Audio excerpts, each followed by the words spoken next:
ایک تحفہ دے کے جا رہا ہوں اپنی ماؤں کو پیش کر دیجئے گا کہ اے میری ماں مجھے ہر پل رہے تمہارا خیال، اے میری ہارون صاحب، اے میری ماں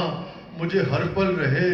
تمہارا خیال، تمہیں سے صبح میری شام تم سے، یہ کامیابیاں عزت یہ نام تم سے ہے، اے میری ماں میرا سارا مقام تم سے ہے۔ بہت بہت شکریہ۔ میں آخر میں آپ کو مجھے بتائیے، جب میں لاسٹ ٹائم آیا تھا تو اس نظم کا عنوان ہے ذیشان صاحب تھرڈ ورلڈ، تیسری دنیا کے جو ممالک جہاں سے ہمارا تعلق ہے،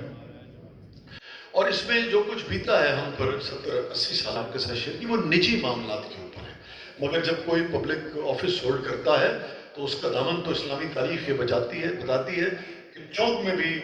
جو عوام الناس تھی وہ دامن کھینچ لیا کرتی تھی اور حساب لیا کرتی تھی ہر چیز کا۔ یہ فرق ہے نجی معاملے میں اور کوئی شخص اگر پبلک آفس ہولڈ کرتا ہے اس سے جواب دہی میں۔ تو 78-80 سالوں میں جو کچھ بیتا ہے پاکستان پہ، آپ پہ، ہم میں، اس کا ایک تائرانہ سے جائزہ ہے۔ ایک سطر میں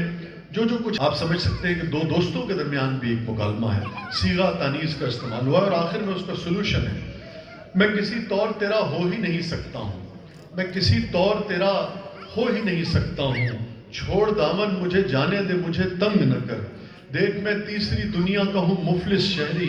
میرا ہر پل نئے قرضوں میں دبا جاتا ہے، بھوک اور پیاس سے کرلاتے ہوئے لوگوں کو،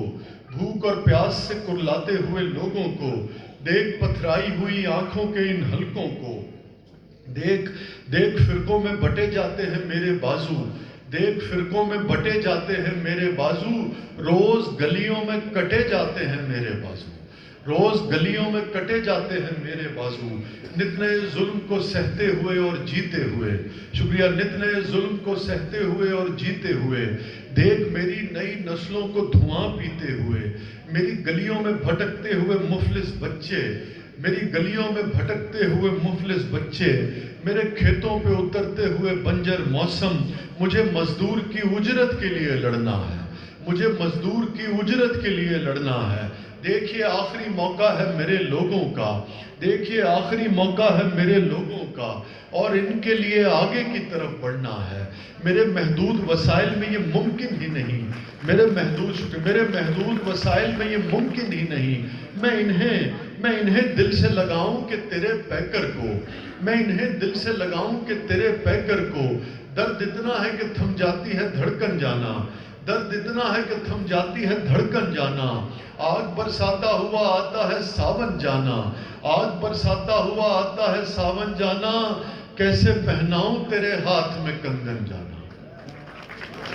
کیسے پہناؤں تیرے ہاتھ میں کنگن جانا، میں نہیں کہتا کہ سستے ہیں تیرے سب جذبے، میں نہیں کہتا کہ سستے ہیں تیرے سب جذبے، یاد رکھیے گا مکالمہ ہے محبت کرنے والوں کے درمیان، میاں اور بیوی کے درمیان، میں نہیں کہتا کہ سستے ہیں تیرے سب جذبے، ہاں مگر ان کو کسی اور کی آنکھوں میں سجا،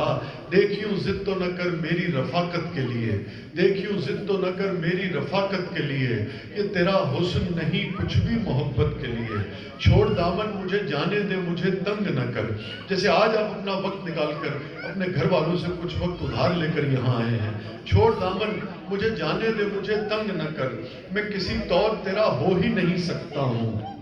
میں کسی طور تیرا ہو ہی نہیں سکتا ہوں، نسل آدم کے مقدر میں فقط گولی ہے، نسل آدم کے مقدر میں فقط گولی ہے، تو بھی سنتی ہے نہ بندوق کہیں بولی ہے، تو بھی سنتی ہے نہ بندوق کہیں بولی ہے، میرے لوگوں پہ مسلط ہوئی جاتی ہے یہ جنگ، معاف کیجئے گا، میرے لوگوں پہ مسلط ہوئی جاتی ہے یہ جنگ، میرے لوگوں پہ مسلط ہوئی جاتی ہے یہ جنگ، دیکھیے پھول سے چہرے ہوئے کیسے بے رنگ، دیکھیے پھول سے چہرے ہوئے کیسے بے رنگ، دیکھ کندھار یہ بغداد فلسطین کشمیر، دیکھ کندھار یہ بغداد فلسطین کشمیر، ہائے کیا خواب تھے، ہائے کیا خواب تھے لاشیں ہوئی جن کی تعمیر، ہائے کیا خواب تھے لاشیں ہوئی جن کی تعبیر، دیکھ کندھار یہ بغداد فلسطین کشمیر، ہائے کیا خواب تھے لاشیں ہوئی جن کی تعبیر، دیکھیے کس نے پکارا یہ تڑپ کس کی ہے، دیکھ وہ ایک ہی بیٹا تھا جسے مارا ہے، دیکھ وہ تازہ دھماکے میں جھلستے ہوئے لوگ، دیکھ وہ تازہ دھماکے میں جھلستے ہوئے لوگ، دیکھو نیم برہنہ کسی معذور کی لاش، ایک احساس کے آنچل کو ترستے ہوئے لوگ، دیکھو جیب کترتا ہوا کم سن بچہ، دیکھو جیب کترتا ہوا کم سن بچہ، دیکھ ابری ہے پھر آواز کہیں ماتم کی، میری تہذیب کے بکھرے ہوئے ٹکڑوں کا جلوس، میری